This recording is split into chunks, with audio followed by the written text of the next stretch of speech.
Olá pessoal, tudo bem? Hoje vamos abordar sobre um assunto muito importante, é sobre os conflitos no ambiente escolar. Já vimos vários casos de violências e conflitos dentro das escolas.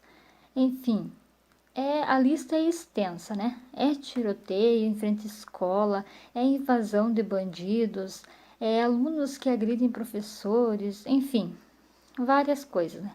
E às vezes isso até leva os alunos a desistirem de ir na escola, né? Perderem o interesse de estudarem por tantos conflitos que acontecem. Então, isso é um tema que nos leva muito a refletir, né? Refletir sobre a nossa futura sociedade. Então, trouxemos aqui um vídeo que fala um pouco mais sobre esse assunto.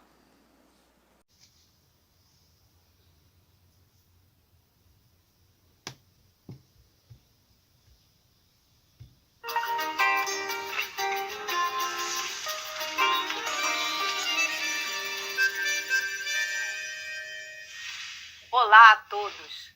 Que bom ver a escola como espaço de formação e reflexão. Eu sou a Marisângela, professora da rede, e hoje vamos compartilhar sobre o tema mediação de conflitos na escola. Tem conflito aí na sua escola? Então vamos juntos enfrentar esse desafio. Existem diferentes tipos de mediação. Na área jurídica, o termo é bastante utilizado. Você já deve ter ouvido falar, né? Sobre a figura do juiz mediador. Mas não é dessa mediação que nós vamos falar. A nossa definição está muito mais voltada à mediação voluntária, aquela que acontece todos os dias no contexto escolar. Então vamos um pouquinho dessa definição para entendermos melhor? A mediação, ela é um procedimento voluntário e informal de auxílio às pessoas em conflito para que identifiquem por si mesmas alternativas de benefício mútuo. Eu quero destacar alguns pontos dessa definição. Primeiro, que é um processo informal e voluntário. Nesse momento, quero fazer uma provocação para você. Você se vê como um mediador? Você se percebe como essa figura de mediador? Ou você pensa, não, isso não é para mim, não combina com o meu temperamento. Mas o fato é que a gente pode aprender técnicas de mediação. Porque, querendo ou não, nós acabamos exercendo esse papel por trabalharmos num ambiente onde as interações, as relações interpessoais acontecem o tempo todo, não é verdade? Eu sei que você sempre tem que ser um mediador na sua turma, com seus alunos, muitas vezes até no espaço coletivo da troca dos professores, ali no pátio, em todo momento, todos nós acabamos tendo esse papel de mediador de conflitos. Por isso, é importante você se reconhecer nesse papel e querer aprender algumas técnicas que ajudam bastante e podem ser utilizadas em outras áreas da nossa vida. Bom, deixa eu destacar mais uma coisa nessa definição, que as pessoas identifiquem, que as partes identifiquem por si mesmas alternativas de benefício mútuo. Nesse ponto, nós entendemos bem a diferença desse conceito de mediação que nós estamos utilizando. Não somos juízes mediadores. Não vamos ouvir os dois lados e depois bater o martelo, para dizer quem está certo e quem está errado. Nós vamos provocar a reflexão dos dois lados e estimulá-los a encontrarem alternativas de benefício mútuo. Porque quando você faz dessa forma, eles aprendem estratégias para que, por si só, eles possam ser capazes de resolver outros conflitos. Se você não faz dessa forma, você já dá a resposta, você já é o juiz, o que acontece? Ele nunca vai aprender a buscar alternativas no meio do conflito. Ele vai sempre depender da figura de um mediador, tá? Então, para que a aprendizagem também esteja acontecendo, é importante que você os ajude a encontrar essas alternativas. Vamos então conversar agora sobre algum dos pilares que compõem a arte da mediação de conflitos, para que esse tema fique um pouco mais claro, tá? Então, bom, para começar, para a gente entender melhor, não vou dizer qual é o pilar não, tá? Eu vou fazer uma dinâmica com vocês, tá bom? Para ficar bem animado, mais participativo. Queria pedir que todos participassem agora, tá? Vamos fazer uma dinâmica. Para falar do primeiro pilar, eu quero começar com uma dinâmica. Vamos juntos? Vamos participar todos? Vamos lá? Duplas ou trios? Organizem-se. Você vai ter 1 minuto para resolver um desafio. Você pode usar diversas estratégias, tá, para resolver esse desafio. Fique à vontade. Use a sua criatividade. A única regra é: não pode machucar o colega. Tá bom? Não pode machucar o colega. Então vamos lá. Duplas ou trios, tá? Uma pessoa apenas da dupla ou do trio vai fechar a mão assim. Olha como tá aí na imagem. Fecha a sua mão, uma pessoa só. Vamos lá? Os outros ou a outra pessoa da dupla tem 1 minuto para abrir a mão dessa pessoa. Vamos lá? Use a estratégia que você quiser. Vamos lá. Abra a mão dela. Botar o reloginho.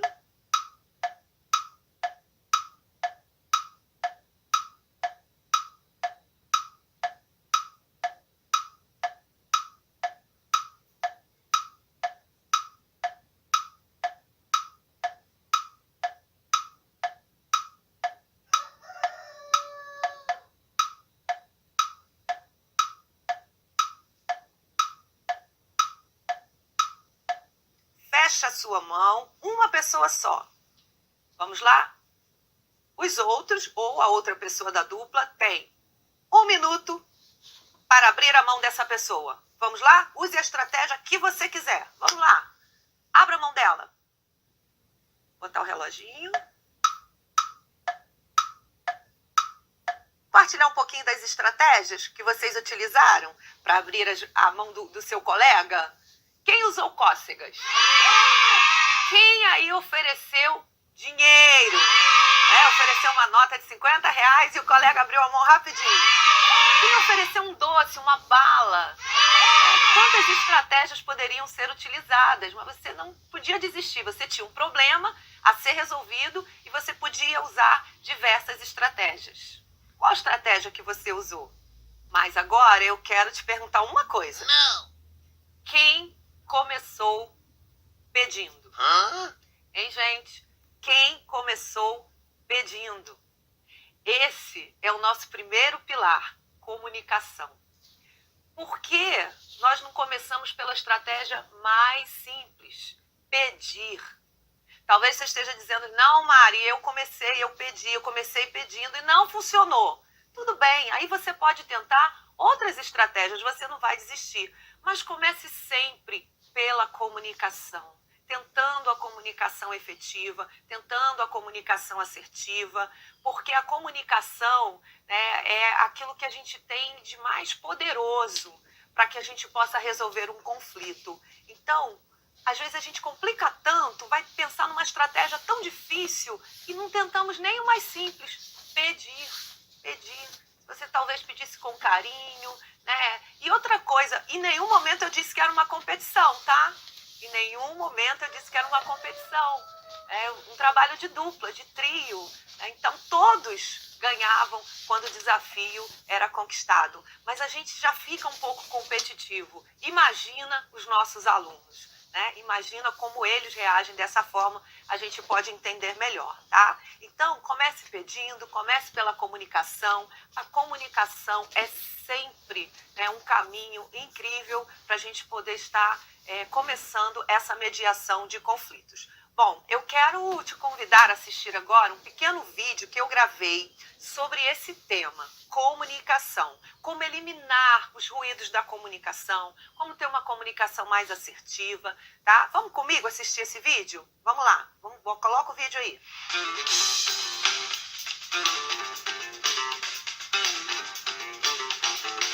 Estou aqui para conversar um pouquinho com você sobre educação socioemocional. Escola é lugar de comunicação. Na infância, família e escola representam esse contexto onde as crianças vão desenvolver a sua competência social. Então, a gente sabe que nesse contexto de tanta interação, existem também os conflitos, que acontecem todos os dias nas nossas escolas, nas interações que acontecem, na sala de aula, no pátio, né, no refeitório, todo momento, até mesmo entre as equipes, né, a equipe gestora, a comunicação, a interação está presente em todo momento. E ali podem acontecer conflitos. Por isso é importante a gente aprender a comunicar de uma forma mais efetiva, de uma forma mais clara. E isso é possível. A gente pode ampliar o nosso repertório, aprender um pouquinho mais, ter mais ferramentas de como fazer isso, como ter uma comunicação mais efetiva, que possa minimizar os conflitos presentes nas interações. Bom, todos nós, em algum momento, já vimos o gráfico da comunicação. Né? E entender como esse gráfico funciona é entender como funciona o processo de ampliar o nosso repertório, aprender um pouquinho mais, ter mais ferramentas de como fazer isso, como ter uma comunicação mais efetiva, que possa minimizar os conflitos presentes nas interações. Bom, todos nós, em algum momento, já vimos o gráfico da comunicação. Né? E entender como esse gráfico funciona é entender como funciona o processo da comunicação. Então, nós temos um emissor que deseja transmitir uma mensagem para o seu receptor. E essa mensagem está dentro de um contexto que vai favorecer a interpretação. Esse emissor ele tem que codificar essa mensagem. Ele tem que pensar como que ele vai codificar. Vai ser em palavras? Eu vou transformar em sinais? Um desenho? Como que eu vou codificar a minha mensagem? E o emissor vai fazer o exercício de decodificar. Vou ter que escolher um canal, vou falar por carta, vou falar por e-mail, de que forma eu vou comunicar, vou fazer um telefonema, de que forma, qual vai ser o meu canal para que essa mensagem possa chegar. E esse receptor também, ele vai ter ali, quando receber e decodificar essa mensagem, o feedback, que é a resposta, então ali o ciclo da comunicação acontecendo. Mas por que será que às vezes eu falo A e o meu receptor entendeu Z? Por que eu falei azul e ele entendeu vermelho? A gente se pergunta isso, né? E muitas vezes a gente fala, poxa, mas eu tenho convicção do que eu falei. Por que a pessoa entendeu errado? Então, a gente percebe que no meio desse caminho aí, essa mensagem pode sofrer ruídos. Ruídos na comunicação. Ruídos que deturpam a nossa mensagem. E esses ruídos podem ser diversos. E quando a gente passa a conhecê-los, a gente consegue começar a tentar minimizá-los, eliminá-los, para que a nossa comunicação seja cada vez mais clara. Um ruído bem comum é o tom de voz. Pode ser um simples bom dia. Bom dia. Bom dia. Bom dia. Bom dia! Você percebe como é diferente? Um simples tom de voz pode trazer um ruído para essa comunicação. Pode dizer para mim, olha, ele está, posso falar com ele hoje, ele está tranquilo, ou então nem fale com ele, né? Nem olhe para ele porque ele está aborrecido. Então, o tom de voz ele pode comunicar empatia, alegria, mas também pode comunicar desprezo, pode comunicar chateação, e isso inserido na nossa comunicação pode ser um ruído que vai deturpar completamente a nossa mensagem. Outro ruído que é muito presente na nossa comunicação são os nossos gestos, expressões, a nossa postura corporal. Você já deve ter ouvido falar que o corpo fala. Então nós temos que tomar bastante cuidado com isso também. É fácil perceber no outro porque nós estamos olhando para ele, mas é difícil perceber em nós. Quando a gente olha para alguém, a gente diz assim, essa pessoa está chateada, essa pessoa não chegou bem hoje, e ela ficou com raiva daquilo que falaram. Mas e quanto a mim? É tão mais complicado perceber sobre mim mesmo. Então a gente precisa prestar mais atenção. Como eu fico quando estou chateado? Você pode imaginar isso agora? Você pode tentar fazer aí, né, a expressão que você tem quando está chateado e que todo mundo percebe que você está chateado? Alguns, né, assopram assim, batem o pé, né, mudam a postura, cruzam os braços, vão apertar os olhos, alguns vão fazer alguma coisa com a boca, com o canto da boca. como que a gente faz, como são as nossas expressões, o que elas estão comunicando, né? Ou que ruídos elas estão colocando na nossa comunicação. Muitas vezes a gente vai dizer assim, mas eu não falei nada demais, mas a maneira com que a gente falou, que a gente olhou, né, aquela expressão que a gente fez na hora, fez com que a nossa mensagem chegasse deturpada no nosso receptor. Então é muito importante a gente fazer esse exercício do espelho e prestar bastante atenção em como nós nos comportamos corporalmente para que isso não seja um ruído na nossa comunicação. E outras coisas também podem funcionar como ruído, como, por exemplo, as palavras escolhidas, né? Gente, posso sentar aqui um pouquinho? Eu tenho que fazer um trabalho. Pode, né? Muitas vezes a gente pode dizer o que quer, mas as palavras não foram habilidosas, as palavras não foram bem escolhidas e essa escolha pode ser um ruído na nossa comunicação. Outra coisa é que o momento escolhido, o momento que a gente escolhe para falar alguma coisa, pode fazer a diferença entre ganhar um sim ou ganhar um não, né? Se tivesse falado em outro momento, ganharia um sim. Mas o momento não era adequado, o momento funcionou como um ruído e aí a gente ganhou um não. Então, o momento também pode ser um ruído na nossa comunicação. E, claro, também a nossa atitude. A atitude com que chegamos para comunicar.